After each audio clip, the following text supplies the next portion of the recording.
Notre lac Memphremagog est comme un sapin de Noël. Quand on regarde sous la surface, on peut trouver une foule de trésors.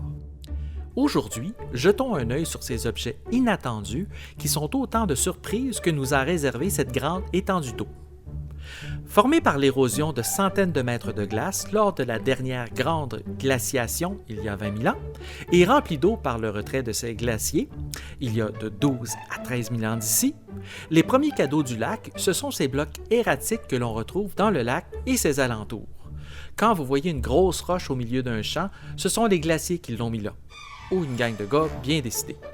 Dans les flots bleus du Memphremagog, on retrouve beaucoup de témoignages de la présence humaine. On y a trouvé des trésors anciens comme des pointes de flèches ou des poteries, œuvres des Premières Nations. Mais aussi des choses plus récentes comme des bouteilles, des hélices, des poêles à bois, des voitures, des avions ou des clés de Kia Rondo 2010 échappées par un amateur de kayak passionné d'histoire. Ma blonde rit encore de moi. On a trouvé un boulet de fer.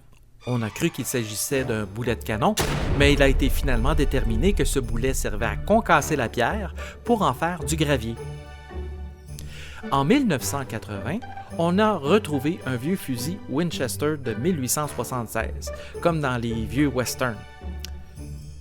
Ce fusil aurait une histoire tragique puisque son propriétaire s'en serait servi pour mettre fin à ses jours en 1899. La pièce la plus particulière qui a été récupérée dans le lac Memphremagog a été de l'air. Jacques Boisvert a trouvé à 30 pieds de profondeur une bouteille de plus de 100 ans qui avait une bulle d'air scellée dans le verre. Donc, l'air contenu dans cette bulle était un échantillon de ce qu'était l'air dans les années 1880. Un cadeau du lac avec un intérêt scientifique majeur pour effectuer des comparaisons concernant les niveaux de pollution. Malheureusement, après avoir passé un centenaire à 30 pieds de profondeur, la pression d'air à l'intérieur de la bulle n'avait besoin que d'un petit choc pour faire exploser la bouteille. Donc, durant un transport, la bouteille dans un distinctif s'est transformée en centaines d'étoiles de Noël.